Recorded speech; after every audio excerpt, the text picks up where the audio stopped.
Três variáveis técnicas fazem parte da criação de uma fotografia: o obturador, o diafragma e o ISO. O ISO presente no sensor fotográfico permite regular a sensibilidade então do equipamento para captar mais ou menos luz de acordo com a relação de abertura da lente, de abertura do diafragma e de abertura, do tempo de abertura, melhor dizendo, do obturador. O obturador, então, como acabei de dizer, ele determina por quanto tempo a imagem vai ser registrada e a partir daí a gente tem uma situação de registro ou congelamento de movimento. O diafragma, então, permite que a gente controle a abertura para a passagem da luz pela objetiva e com isso também a gente possa determinar, então, a partir do ponto em que a imagem tem foco, um campo maior ou menor para a nitidez. Partindo aqui para o obturador, a gente tem aqui uma simulação do tempo, né, de abertura do obturador e com isso então a gente consegue identificar por quanto tempo o obturador está aberto, permitindo então o registro da fotografia. O obturador tem uma escala padrão, a qual a gente tem aqui presente na tela, cujo valor nosso de referência é o valor de 1 segundo. A partir desse valor de 1 segundo, tanto para a esquerda quanto para a direita aqui dessa escala, a gente consegue identificar que o próximo número é o dobro do anterior, com eventuais arredondamentos, como ocorre de 8 para 15 e como ocorre de 60 para 125. Também é importante destacar que à esquerda do número 1 nós temos o valor em segundos, né? Então o 1 aqui significa 1 segundo dividido por 1. À esquerda então a gente tem o tempo dobrando, né? Então para 2, 4, 8, 15, 30 segundos. E para a direita o tempo sendo diminuído pela metade. Então meio segundo, 1/4, 1/8, 1/15, 1/30. E aí vai depender muito de cada câmera qual vai ser o limite tanto para a longa exposição, tanto para o tempo mais longo, quanto também para o tempo mais curto. O diafragma ele é então esse conjunto de lâminas presentes no interior da objetiva que permitem então uma maior ou menor passagem de luz para que essa luz seja registrada no sensor da câmera, cujo tempo, né, de exposição dessa luz vai ser regulado pelo obturador. A DSLR, a lente fica o tempo inteiro com o diafragma aberto, ela simula para nós uma situação de mais ou menos luz na fotometria, como nós veremos também mais à frente, em outro vídeo. E o obturador, então, quando ele é acionado, faz com que o diafragma feche de acordo com a abertura que nós determinamos.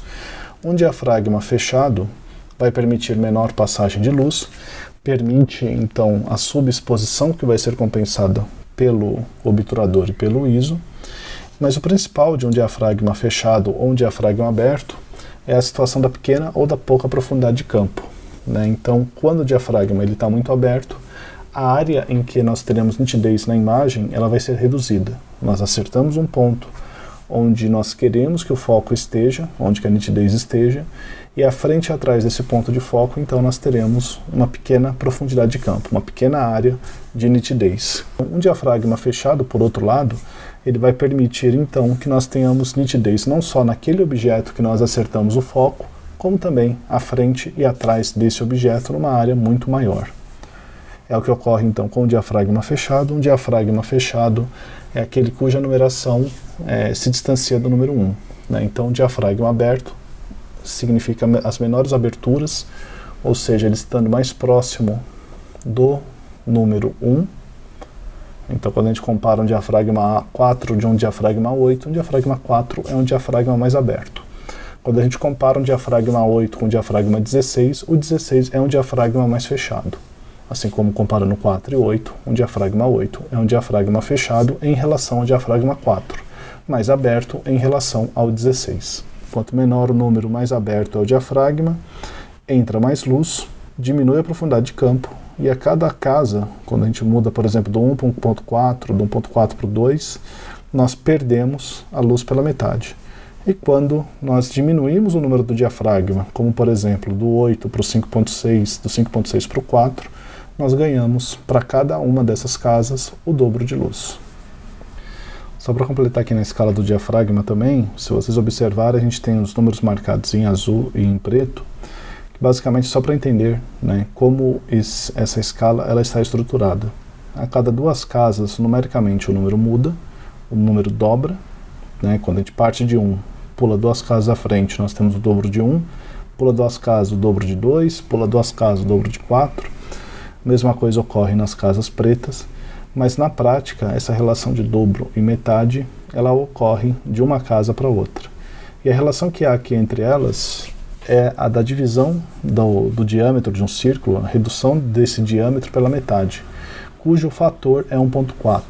Então, o diafragma 1, ele corresponde à lente, hipoteticamente falando, sem qualquer bloqueio por parte do diafragma, e o diafragma 1.4 seria então reduzindo essa passagem da luz pela metade, o 2 reduzindo em 4 vezes, o 2.8 reduzindo em 8 vezes, o 4 em 16 vezes e por aí vai, até chegar no valor de 90. A longa exposição então ela ocorre quando o tempo de exposição ele é um tempo ali abaixo de 1 por 60. Então o tempo de 1 segundo dividido por 30, por 15, por 8, por 4, por 2, até chegar no tempo na casa de segundos, ou minutos, ou horas. Quanto mais longo for esse tempo, maior a possibilidade, então, da imagem tremer. Tremer se a câmera estiver na mão, se o fotógrafo, né, estiver operando o equipamento na mão, não estiver operando com tripé, ou se o objeto ao qual ele está fotografando estiver em movimento. Então, a possibilidade que haja aí uma imagem borrada, tremida, ela acaba ocorrendo.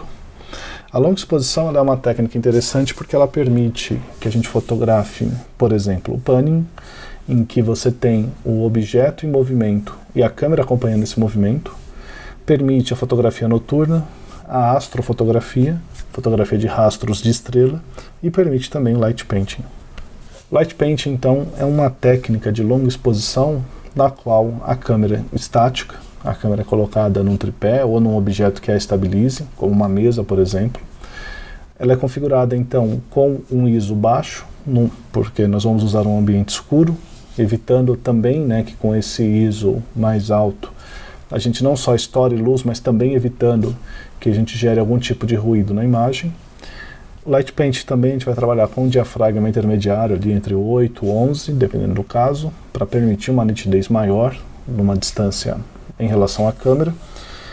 E o Light Paint também vai trabalhar então com tempo longo de exposição.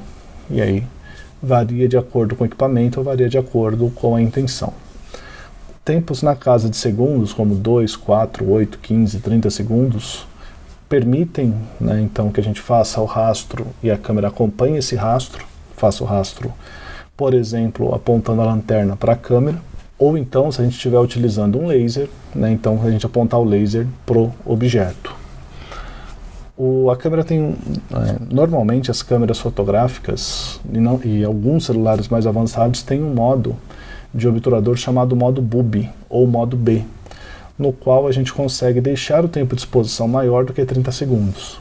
Então, com isso, a gente consegue fazer imagens como estas, né, que nós estamos vendo, algumas que estão à venda ali no Lab 401, na nossa galeria online, que foram feitas ali com 2, 3, 5 minutos de exposição. Também essa outra que eu estou mostrando agora, que eu fiz numa aula junto com alguns alunos em 2008, lá no Centro Universitário de Santo André, que é uma foto que foi feita com 5 minutos e 46 segundos de exposição, em que cada um desenhou uma parte da imagem, e aí por isso também o desenho tem até esses traços meio infantis, porque ninguém sabia direito o que o outro estava desenhando.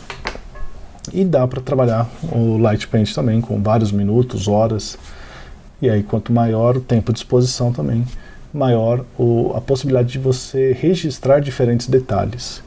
No caso aqui, a luz ela é única, né? Ela foi feita a partir de uma fonte de lanterna. A gente pode usar lanterna de celular, lanterna comum, lanterna de acampamento, pode usar lâmpada, pode usar fogo, né? Light Paint com fogo fica muito legal também. Light Paint com laser é uma outra possibilidade também. E cada foto, a partir dessa técnica, ela é única, vista que dificilmente a pessoa que está desenhando vai conseguir repetir o mesmo traço no mesmo espaço numa segunda ou em outras possibilidades ali da fotografia, né, em outros momentos, tentando fazer ali outras imagens.